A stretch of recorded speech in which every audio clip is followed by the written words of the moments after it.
అరణ్యదీపం ఒక పెద్ద పొడవైన తెలుగు కథ.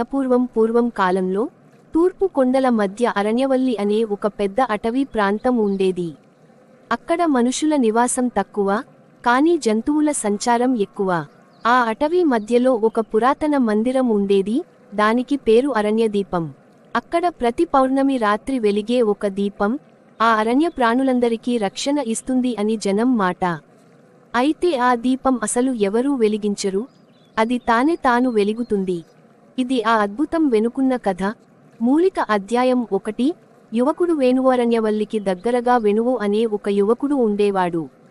అతడు చిన్నప్పటి నుంచి అటవినే తన ఇల్లుగా భావించేవాడు. చెట్లతో మాట్లాడటం, జంతువుల కష్టాలు అర్థం చేసుకోవడం అతనికి సహజం. గ్రామంలో అందరూ అతడిని అరణ్యపుత్రుడు అని పిలిచేవారు. ఒక రోజు గ్రామంలో వింత శబ్దం వినిపించింది.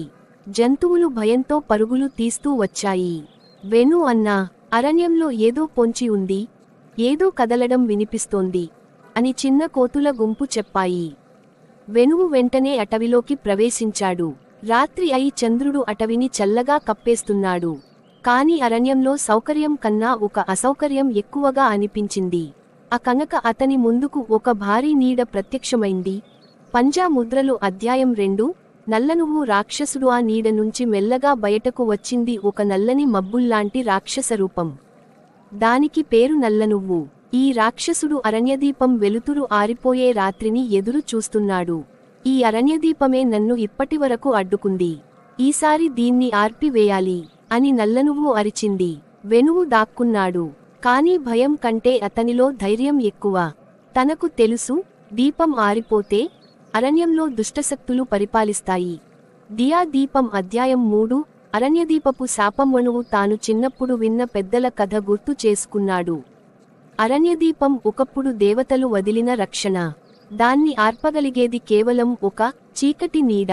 దానిని రక్షించగలిగేది ఒక నిష్కామం ఉన్న మనసు మాత్రమే. వేణువు అదే. అతడు మందిరం వైపు పరుగెత్తాడు. నల్లనువ్వు కూడా అతడిని గమనించి వెంబడి వచ్చింది. గాలి గర్జించింది. చెట్లు వాలి కంపించాయి. నిప్పు. అధ్యాయం 4. చివరి పోరాటం. వేణువు మందిరం చేరుకున్నాడు. పౌర్ణమి వెలుగు దీపంపై పడింది. దీపం మెల్లగా వెలుగుతోంది. అప్పుడే నల్లనువ్వు అక్కడికి చేరి గర్జించింది. నువ్వు ఎవరు? నన్ను ఎలా ఆపగలవు? వేణువు గట్టిగా నిలబడి చెప్పాడు, ఈ అరణ్యం నా ఇల్లు, దీని రక్షణ నా ధర్మం. నల్లనువ్వు కోపంతో పొగలా పాకింది. మండువంగా అతడిపై దాడి చేసింది. మందిరం గోడలు కంపించాయి. కాని వేణువు తన చేతులను దీపం వైపు చాచాడు. దీపం అతని శరీరానికి వెలుగు అందించడం మొదలుపెట్టింది.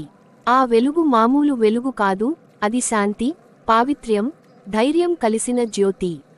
అది నల్లనువ్వును తాకగానే స్రర్రర్ నల్లనువ్వు అరుస్తూ మాయమైపోయింది. అరణ్యం ఆ క్షణంలోనే ఊపిరి పీల్చుకుంది. మెరిసే నక్షత్రం. అధ్యాయం 5. అరణ్యపుత్రుని బహుమతి. ఆ రాత్రి తరువాత అరణ్యంలో జంతువులు వేణువును తమ రక్షకునిగా భావించాయి. మందిరంలో ఉన్న దేవతా శక్తి అతడికి ఒక వరం ఇచ్చింది. నీ హృదయం ఎంత వెలుగుతో నిండితే ఈ అరణ్యం కూడా అంతే రక్షితమవుతుంది. ఆ రోజు నుండి అరణ్యదీపం ఇక పౌర్ణమి కాకపోయినా ప్రతి రాత్రి వెలిగేది. అరణ్యవల్లి మళ్లీ శాంతితో నిండిపోయింది. మరియు వేణువు పేరు గాలి వీచిన ప్రతిసారి చెట్ల లోపల కూడా వినబడేది, అరణ్యపుత్రుడు, అరణ్యదీప రక్షకుడు. చిన్న చిన్న మెరుపులు. ఇది పూర్తిగా ఒక పొడవైన కథ. ఇంకా ఎక్కువ పొడవుతో 10 నిమిషాలు, 20 నిమిషాలు చదివేలా కావాలంటే నేను ఈ కథను ఇంకా పెద్దగా కొనసాగించి 2వ భాగం కూడా చెబుతాను.